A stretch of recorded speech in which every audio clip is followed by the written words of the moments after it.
Saat lagi capek-capeknya tuh, si bapak bilang, "Cung, gak takut, Cung." Maksudnya, Pak, pas Niko noleh, si bapak itu wujudnya udah jadi motor gak bisa jalan. Kayak ada yang nahan, dia gas, banyak muter, tapi gak jalan, bro. Mana itu pocong ada di sampingnya. Sekarang, bro, posisi Niko udah terkepung 3 pocong.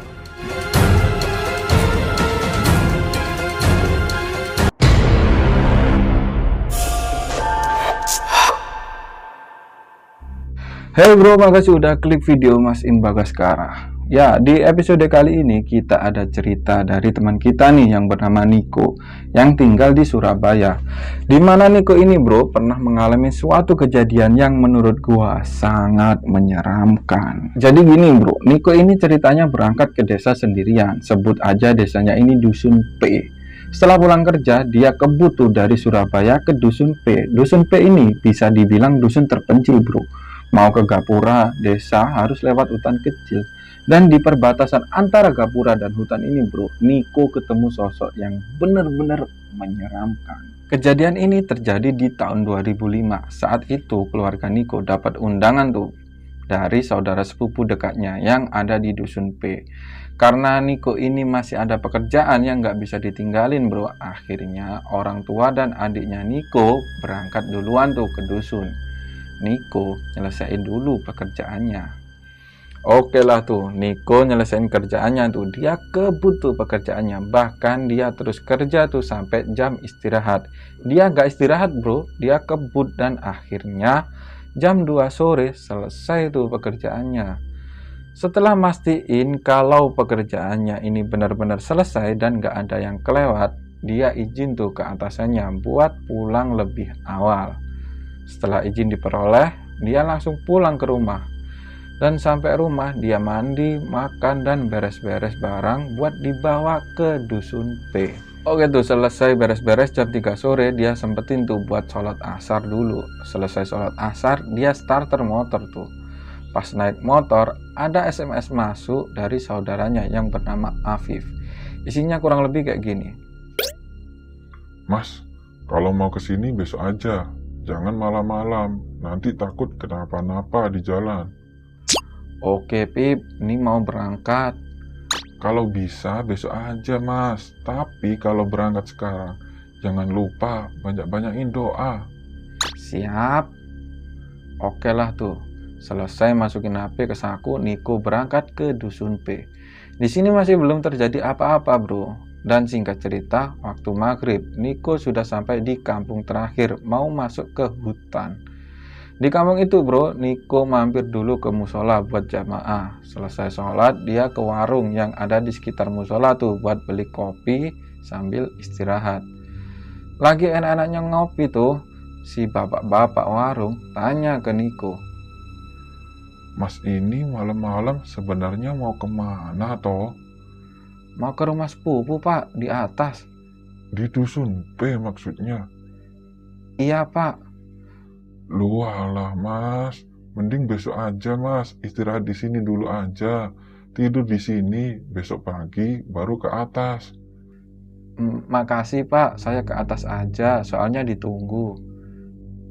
Ngedenger itu bro, ekspresi si bapak-bapak warung itu kayak cemas, khawatir gitu. Ngelihat ekspresi bapaknya yang cemas dan khawatir tuh, Niko tanya, "Emangnya ada apa pak di atas?" Oh, nggak apa-apa mas, yang penting banyak-banyakin doa aja." Oke lah tuh, setelah habis sebatang, Niko ngelanjutin tuh perjalanan. Saat pamit ke bapak-bapak warung tuh, si bapak sekali lagi nawarin buat nginep dulu di warungnya. Niko nolak di situ, dan saat Niko naik motor tuh, si bapak-bapak ini nungguin di depan warung. Dengan muka khawatir, setelah ngucapin salam, Niko tarik tugas motor, dan jalan ninggalin warung. Gak berselang lama, Niko udah masuk di hutan. Jalan mulai berbatu yang cukup buat satu motor, dan jalannya gelap banget bro, satu-satunya cahaya cuman dari motornya Niko. Niko jalan pelan tuh motor, jalan-jalan pas di tengah hutan. Disinilah gangguan dimulai.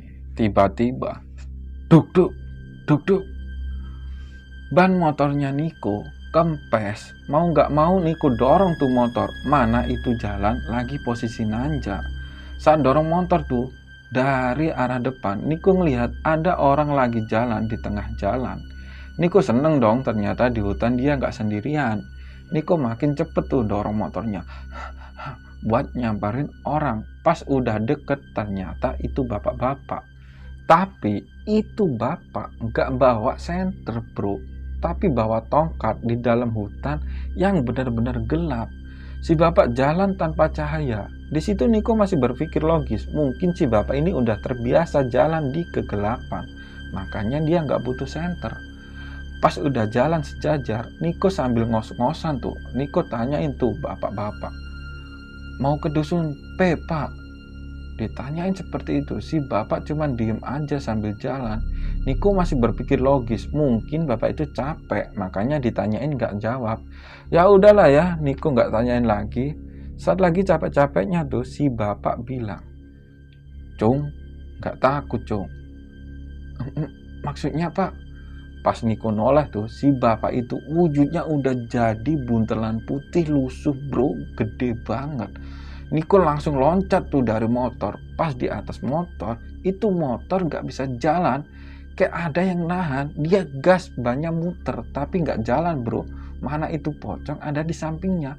Mukanya benar-benar hancur, dan di kain kafannya penuh darah, baunya busuk banget. Niko langsung turun dari motor. Dia lari ninggalin motornya, dan si pocong itu ngejar bro. Dia gak loncat, tapi melayang ngejar Niko. Niko lari terus ngikutin jalan setapak, dan makin lama makin gelap. Pencahayaan kan cuma dari motor. Dia lari di kegelapan dan akhirnya blek. Dia jatuh nyium tanah. Niko buru-buru bangun. Dia keluarin HP dari sakunya. Dia nyalain senter tuh. Syukur di depan gak ada apa-apa. Tapi bro, nih orang Niko yang udah tahu di depan gak ada apa-apa, sempet-sempetnya tuh dia senterin ke belakang. Ya bener aja bro, itu pocong udah melayang di belakangnya. Lemes tuh kaki, dia gerakin gak bisa. Udah ngeden buat gerakin kaki, tapi itu kaki gak bisa gerak. Kayak ada yang nahan. Akhirnya dia duduk meringkuk, dia baca-baca tuh ayat yang dia bisa. Saat udah enakan tuh dia bangkit, dan si pocong itu tetap di posisinya. Dia diem aja bro. Entah keberanian dari mana, Niko teriak ke si pocong, saya cuma mau ke atas, jangan ganggu saya nggak ganggu kamu. Setelah bilang gitu, Niko lanjutin jalan. Cuman beberapa langkah jalan, buk, buntelan putih pocong jatuh dari atas, jatuh tepat di depannya Niko. Niko yang kaget cuman diem terpaku.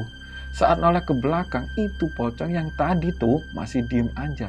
Dan di depannya pocong yang jatuh tadi udah duduk. Dan di pinggir jalan ada pocong lagi, juga berdiri natap dia. Sekarang bro, posisi Niko udah terkepung 3 pocong. Dengkul makin lemes tuh. Harapan Niko saat itu cuman berharap pingin pingsan, tapi nggak bisa pingsan bro. Dia cuman bisa mandangin satu persatu itu pocong. Niko di situ nyesel banget bro. Harusnya dia nginep dulu tuh di warung, tapi ini udah terlanjur. Maju ada pocong, balik ada pocong.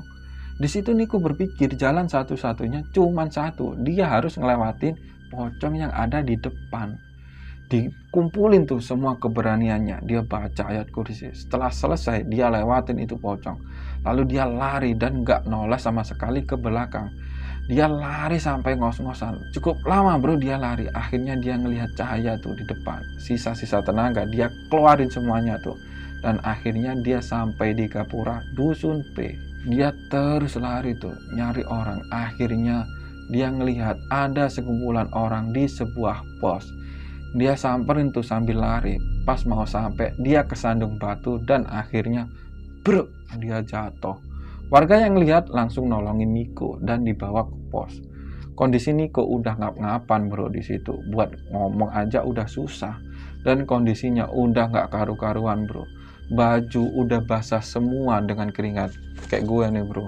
Setelah udah agak mendingan, Niko dikasih air tuh. Sama Niko langsung diminum sampai habis setengah ceret tuh. Setelah agak mendingan, Niko nyeritain semua kejadian ke warga. Singkat cerita, Niko diantar sama warga ke rumah sepupunya. Di rumah sepupunya banyak warga yang begadang, termasuk bapaknya. Setelah mengetahui ceritanya, Niko disuruh istirahat di kamar. Niko di situ milih mandi dulu dan ganti pakaian karena abis ngalamin kejadian itu, bro. Niko nyuruh saudaranya, yaitu si Afif, yang tadi SMS Niko tuh buat nganter ke kamar mandi. Di situ Niko mandi di rumahnya Afif, yang rumahnya ada di depan rumah sepupunya tuh. Selesai mandi dan ganti pakaian tuh, Niko disuruh tidur di kamarnya Afif. Habis ngobrol-ngobrol tuh, Niko terlelap. Singkat cerita, keesokan harinya, Niko ngelihat di depan rumah Afif udah ada motornya. Ternyata motornya diambil tuh sama warga dan ban motornya udah ditambal. Di sini Niko dapat cerita, kenapa sih Afif kok nyuruh Niko buat berangkat besok pagi? Karena di hutan itu sedang diteror pocong. Sebulan yang lalu di hutan ditemukan tuh seorang dukun yang tewas gantung diri. Semenjak itu hutan itu jadi angker. Dari sore warga udah nggak berani tuh lewat situ, apalagi malam kan ya. Dan sosok pocong-pocong itu diyakini dulunya adalah anak buah dari si dukun yang tewas itu. Menurut Afif ada tuh sosok yang lebih menyeramkan, yaitu pocong abang. Pocong yang kain kafannya penuh dengan darah. Dan pocong ini bro jahat banget dan bisa nyelakain. Diyakini sosok ini adalah raja dari pocong. Entahlah. Oke bro, gimana ceritanya? Gue gak bisa bayangin tuh dikepung 3 pocong. Kalau gue yang ngalamin, semoga aja enggak bro, gak mau gue. Bagi kalian bro yang belum subscribe, ayo subscribe dulu biar gue lebih semangat untuk nyeritain cerita horor atau mistis ke kalian. Di sini gerah banget bro, nggak tahu di rumah lu, tulis di kolom komentar ya. Gua pamit undur diri dan sampai jumpa di episode selanjutnya. Dah.